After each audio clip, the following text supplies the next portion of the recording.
Jon Jones slid in the rankings today, I believe for the first time. Tom Aspinall got put number one, got put in front of Jon Jones, and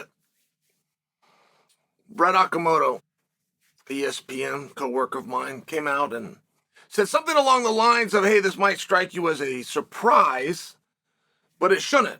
Jon Jones has only beaten one heavyweight ever, and Jon Jones has only had one fight in 3 years. Michael Bisping came in. He agreed with that. Aspinall should be number one. And then heaped praise on Jones. Jones is great. Jones is done so good and so well, but Jones is out and Aspinall's going to be busy. So therefore, he should be number one. So is activity a criteria within rankings? And it's one of the problems. One of the reasons you don't ever hear from the rankings room, it's the same reason you don't ever hear from the judges. It's important that you don't start hearing from administrators. It's important that you don't start hearing from referees as badly as you would like an explanation of what you're looking for. The words will never help you. I mean, if I'm just to look at today, what was said as to why Tom Aspinall went in front of Jon Jones, it has to do with activity. Now, that's never been disclosed, ever. Nobody has ever disclosed to us that activity is a criteria, and it's not supposed to be. It's supposed to be who can beat who. In your expert opinion, who can beat who.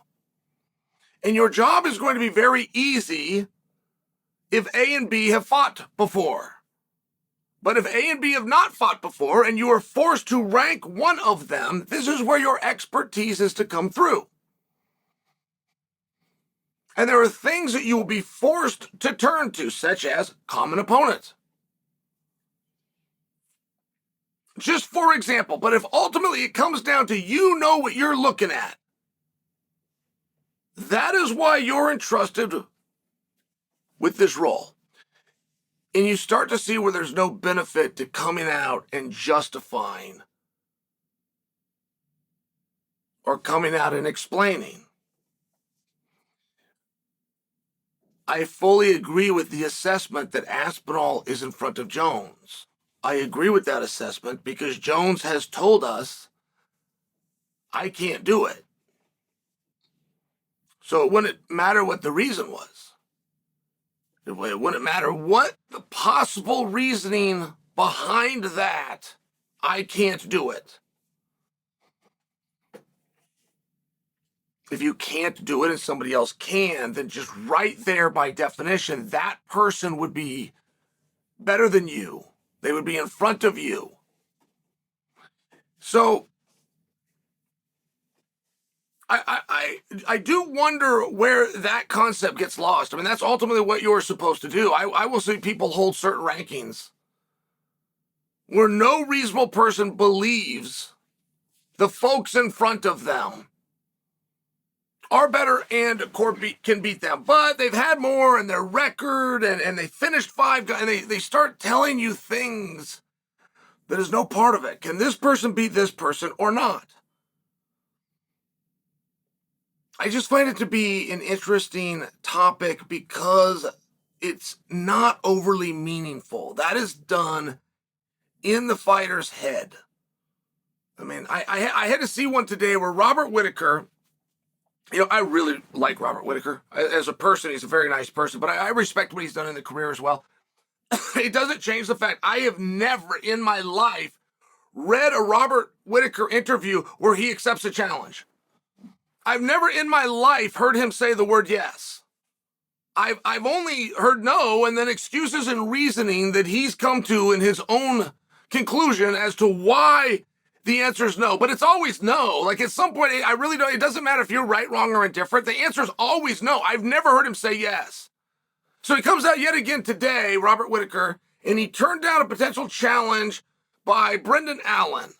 And he turned the challenge down on the merit that Paul Craig wasn't ranked high enough and therefore Allen's win over Paul Craig.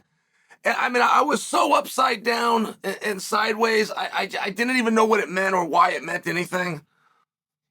You fight. Do you want to fight? You got to fight somebody in order to get paid. This is what you do for a living. You fight. Do you guys want to fight? Ultimately, if you're bringing it to us, the audience, we are going to have a say in a way we think that you'd want to listen in the fights that we want to have. But your ranking has nothing to do with anything. If you're not the number one contender, what difference does it make? What difference does it possibly make what a guy's ranked? If you're not getting the title fight, what difference does it make? The rules don't change. The pay doesn't change. The accomplishment doesn't change. What does it possibly matter? And when you go through the rigmarole of why you're dismissing a guy, because he's not as good as the people think, and his ranking isn't as high, ultimately you're saying that he's not as good as you. If he's not as good as you, why would you not take the easy day? There's not one fan that could relate to that. If you didn't have the details, but your boss told you you can go through door A or door B, door B is way easier than door A. It's going to pay the same, everything's going to the same, your preparation is the same. It's going to be much easier. But you choose. All of you would walk through door B. So when you attempt to dismiss a guy because of his rankings, you go through all this rigmarole, he wants to fight, you don't want to fight him, boom, he just beats you. This is real simple. It's called diplomacy. It happens all the time. We don't actually have to bring in our troops and fight it out. If I can tell you what I want and you give it to me, we're all good. I'm not going to come in and break things and kill people. I use diplomacy. And I only offer that for you because activity is not a criteria. Who can beat who is the criteria. Who is under contract with who is the criteria. And it wouldn't matter if a guy is hurt or injured or anything else. If he openly says right now and today, I can't do, because see, we're talking about right now and today. We're never talking about a different time. I can't go into the future. I don't have something to teleport me into the future, which is why we're not talking about it. I also don't care how good you were 5 months ago or 5 years ago. I don't have anything to teleport me to back then.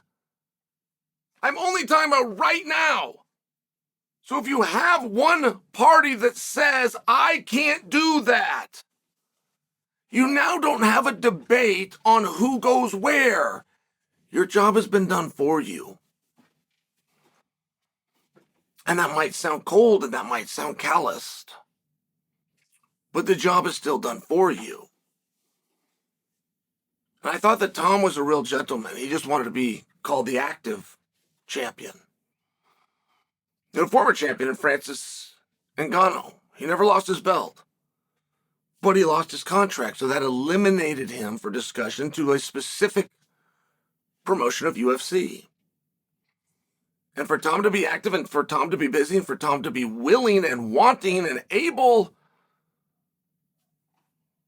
and not have a ranking over somebody who's openly saying, I cannot do this right now. It doesn't seem like rocket science, but I don't agree that it has to do with activity. I don't agree that activity is on that list anywhere. I don't believe finish rate is on that list anywhere. I believe that these things have been created over time. And I believe turning fights down is never a wonderful look. And as far as should Tom be ranked in front of Jon or should Jon be ranked in front of Tom or Jon or Jon or Tom? Guys, what's it pay? What's the money on it? Why would we sit around and argue about a ranking over two guys that we're not arguing should fight each other? When you sit around and you debate, can Tom beat Jon or can Jon beat Tom? You're debating, they're going to fight. We're going to have resolution. We're going to figure it out. We're not even in a discussion of those two fighting each other. It appears to be Jon versus Stipe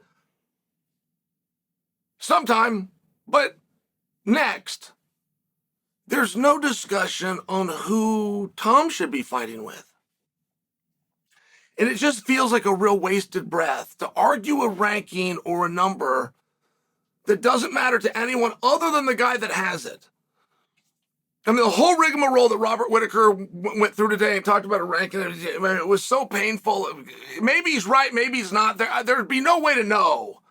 There would be absolutely no way to know. I know how good Allen looked in his last fight against Craig. I know those skills and that output looked very impressive. And what he's ranked and how that plays in on a match that you're refusing to do anyway, or you're denying that you want to do the match, or nobody's even talking about the match, or this guy's actually already booked to do a completely separate match. What difference does it make?